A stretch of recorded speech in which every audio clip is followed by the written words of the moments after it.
Perkenalkan, nama saya Kristi Ong dengan NIM 10 2016 068. Jadi hari ini saya akan memberitahu cara melakukan fungsi vena. Yang pertama kita harus menentukan atau melakukan pemilihan jarum. Nah, pemilihan ini ditentukan dari volume darah yang akan kita ambil. Terus cara memperoleh darah venanya, yang pertama kita harus menyediakan dulu alatnya seperti tourniquet. Setelah itu spuit. Di sini saya pakai spuit yang 5 cc. Setelah itu kapas kering dan juga alkohol. Kemudian kita akan membersihkan daerah yang akan ditusuk menggunakan alkohol 70% dan juga kapas. Setelah kita bersihkan, kita biarkan dia mengering sendiri, mengering kembali. Kemudian kalau misalkan kita mengambil darahnya pada bagian fossa kubiti, kita harus membendung lengan atas pasien menggunakan tourniquet.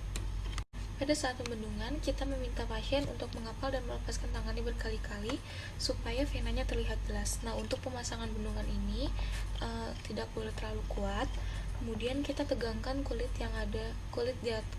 di atas vena yang akan ditusuk supaya venanya tidak bergerak. Kemudian kita tusuk kulit dengan jarum dan dengan spuit menggunakan tangan kanan. Setelah itu setelah jarum masuk ke dalam lubang vena, kita akan melepaskan tourniquetnya. Kemudian kita tarik penghisap hingga jumlah darah yang dikehendaki. Setelah itu kita letakkan kapas kering di atas jarumnya. Setelah itu kita tarik spuit dengan jarum. Kemudian kita biarkan kapasnya berada di atas kulit selama beberapa menit.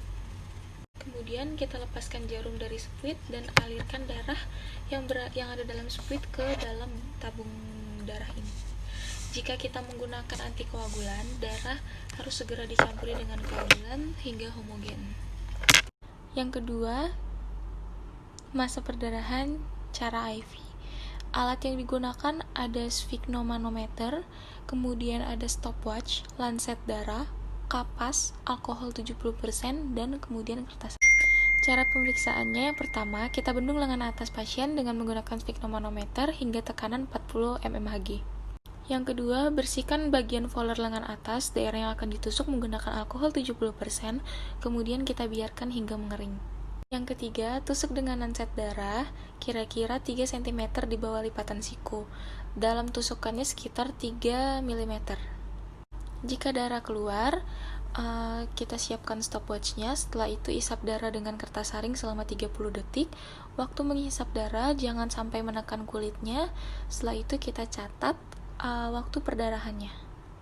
Masa perdarahan, yang pertama kita menyiapkan alatnya dulu seperti alkohol 70%, kapas, dan semprit 5 ml, kemudian rak dan 4 buah tabung yang berdiameter 7-8 mm dan juga stopwatch. Cara pemeriksaannya, yang pertama sediakan 4 buah tabung berdiameter 7-8 mm ke dalam rak. Untuk tabungnya yang terbuat dari kaca berlapis silikon atau tabung plastik.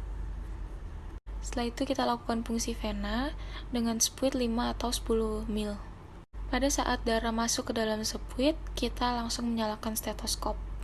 Isap darah ke dalam spuit sebanyak 5 ml. Kemudian kita alirkan darah ke dalam tabung masing-masing 1 ml.